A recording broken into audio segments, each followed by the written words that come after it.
I couldn't close my garage door because the sun was beating on the eye.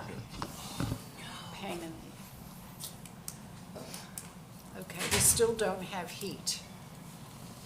Okay, I'd like to call this meeting to order.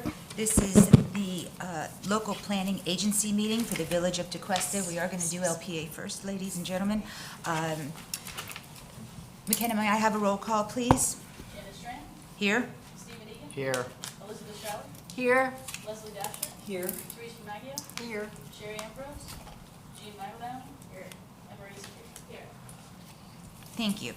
Our next item is the approval of tonight's agenda. I'll make a motion to approve the agenda. I'll second it. All in favor? Aye. Any opposed? Thank you. Motion carries. Our next item is the approval of the meeting minutes from our meeting on February 16th, 2023. Did you all get a chance to review them? Yes. I'll make a motion to approve the previous meeting minutes from February 16th, 2023. I'll second it. Thank you. All in Aye. favor? Aye. Aye. Any opposed? Thank you. Motion carries. Our agenda items this evening is ordinance number 6-23, which is an ordinance of the village, an ordinance of the Village Council of the Village of Tequesta, Florida.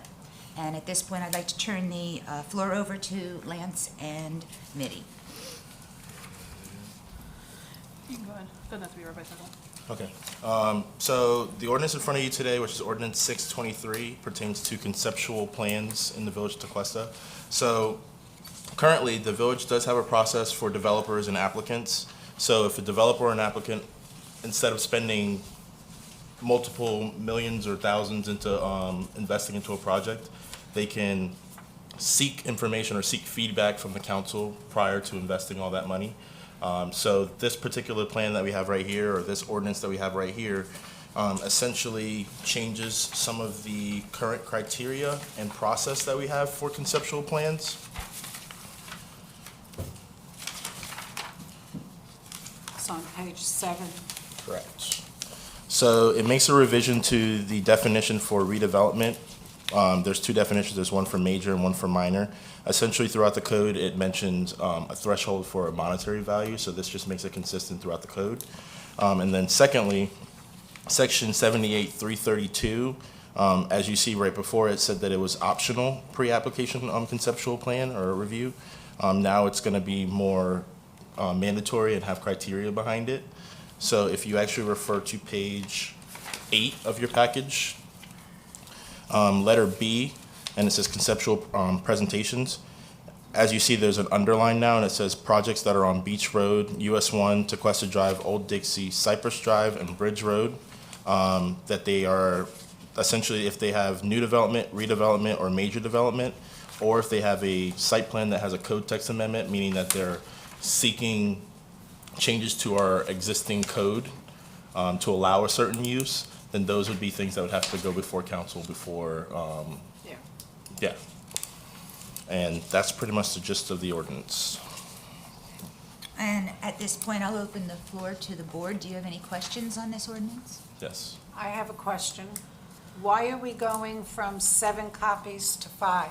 So the main reason is because we're trying to eliminate paper. We're trying to be more, so that's really the main reason. It's Okay. before, as you know, when you used to get your packet, I'd have to have 14 copies or whatnot. And that was because we were giving some to the village manager, to the clerk, myself, you guys, and the attorney. Now we're not using that process as much. We're doing most of the stuff digitally. So we're requesting 5 copies. Of course, if the P&Z board or council or whoever it may be asks for more copies, we can request more copies. But the 5 was the I threshold. always need a copy. I pay to make copies on my own, which really irritates me. Yeah. So, the other question I have, the fee increased on page 4 of the ordinance for Yes. the mandatory. It went from 300 to 500 for the conceptual presentation. Correct. So the reason behind that is that when this actually went to a workshop, a council workshop, and what the discussion was at that time, council wanted staff to more so review the conceptual presentations As of right now, staff does not review any conceptual presentations. So if an applicant submits one, it simply just goes directly before council for feedback. Now, council would like to have a little bit more reviews from the staff point of view. So if staff is gonna now be reviewing them, then that's staff time and we'd have to recover our costs essentially. So that's what the increase would be. Oh. When did that start? That's been the way that the code was before Not when I was on the for council. conceptual presentations. All right, never mind. Mhm. I'm showing my age. Yeah. Well, I'm not saying yeah for that. I Nobody's going there. And also, but you did mention the 5 copies. There also is a requirement now, so before what they would provide would be kind of like a brief justification and maybe some renderings here and there. Now there is a requirement that they have to provide site plans that show height, number of stories, density, number of units, open space, anything that you would more so look at when you're reviewing a site plan application or site plan review. Those are the things that we would like to see when they're doing their conceptual presentation. That way council knows exactly what they're getting when they're making their recommendations or their feedback. Thank you. Thanks, Liz. Anybody else have any questions? I got a question. So Sure. that applies to the LPA as well? So this is just more so the conceptual plan process. So as I mentioned, let's say, I don't know, Starbucks or one of those developments that we had.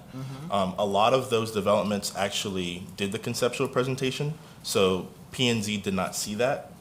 It just went directly to council.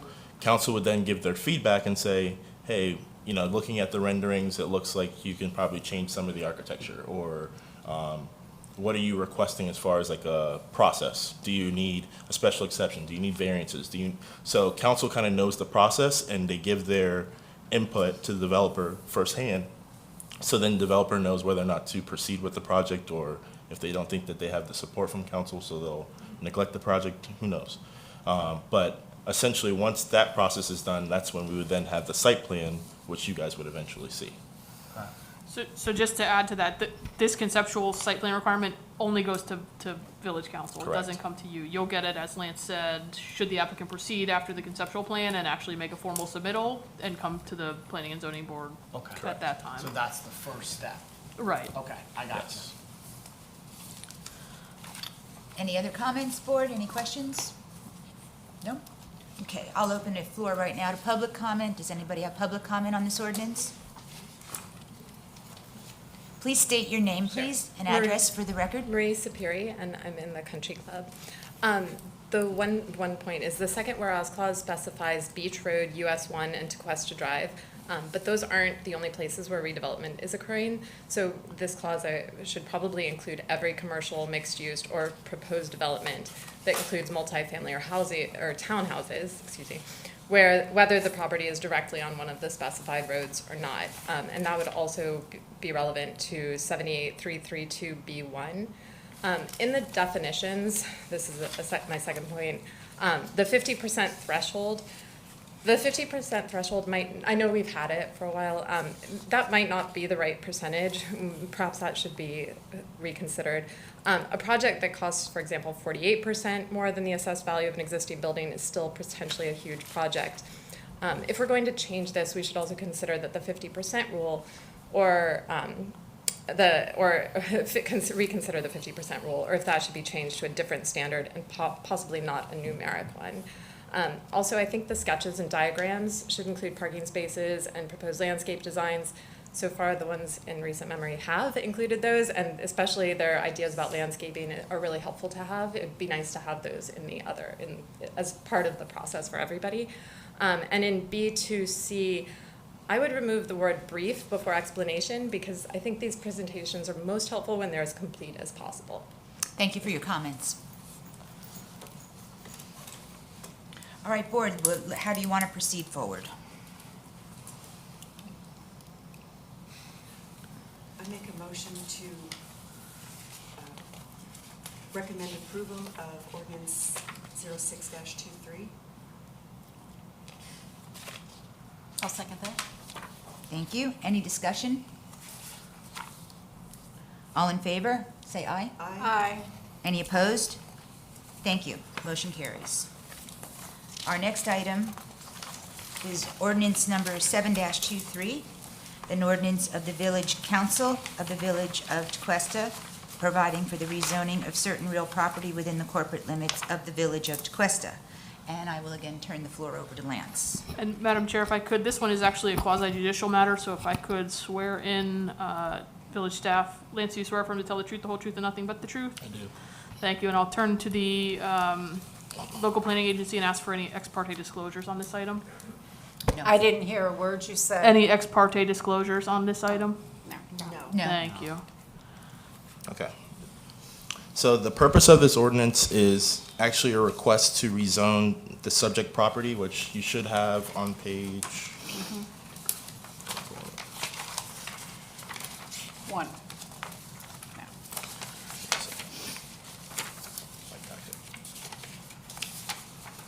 Well, zip it one. page 17, it's in the back.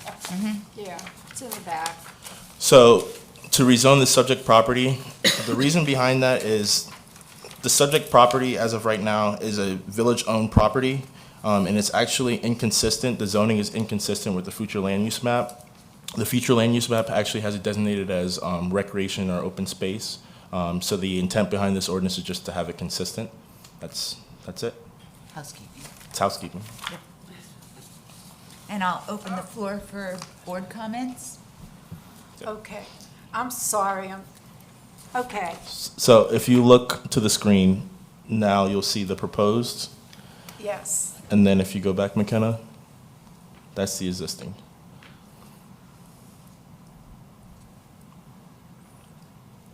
So this is the strip that's right adjacent to the FEC Railroad. The village owns that property. Okay. And then this strip of road is also included in this document. I believe so. And is this ordinance pertaining to that piece of property because of what? No, No. completely independent. This is just that current strip that you see there that's in green Yeah. is zoned C3 now, which is not consistent with other village-owned property. It never is going to be commercial. It's right adjacent to the railroad tracks. So as Lance said, this is a request to rezone it to recreation and open space. It's going to remain open. It's consistent with other village-owned property. Okay. There's no intent to develop it, but it's completely separate from the master plan that you're referencing. This is Correct. just to clean it up and make it consistent with the comprehensive So plan. solely housekeeping. It's housekeeping. It's housekeeping. Make it Correct. consistent. But if, I'm just thinking of what I read in here, under what, from the charrette, and some of the recommendations that Dana had put in for this piece of property. Could that happen with the changing of this? So, I mean,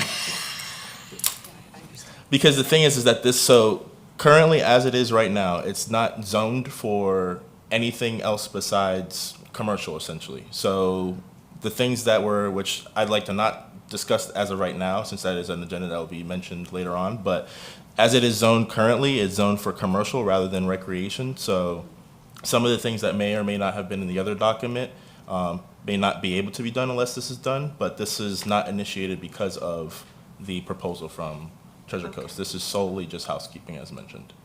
Okay. All right. I'll keep my mouth shut. Okay. I'll open the floor to public comment. I'm Marie Superi, also from the Country Club. I've spoken to many residents. Can you slow down when you're Sure, talking? yep, I'll try. I'm fully in support of this ordinance. I've spoken to many residents who are in support of this project, project that I for. And we're all looking forward to having a beautiful space full of trees and plants there. It will greatly enhance both the Cypress Drive corridor and the Tequesta Drive aesthetics. Having a green space park along the railroad track will be a fantastic improvement, and I hope to thank you all for your help in moving this forward. Thank you for your comments. Okay, we'll close public comment. How do you want to proceed, I'll board? make a motion to approve ordinance 07-23. And I'll second. Second, any discussion? All in favor? Aye. Any opposed? Thank you, motion carries. Next item is board comments for LPA. Do we have any? Nope. Then may I have a motion, please, for adjournment of the LPA meeting? I make a motion to adjourn. I'll second that. Thank you. All in favor? Aye. Thank you. Any opposed? Moving forward, thank you. We just have to stop the meeting for 1 second, just for recording purposes. Give me 1 Sure, second. go right ahead.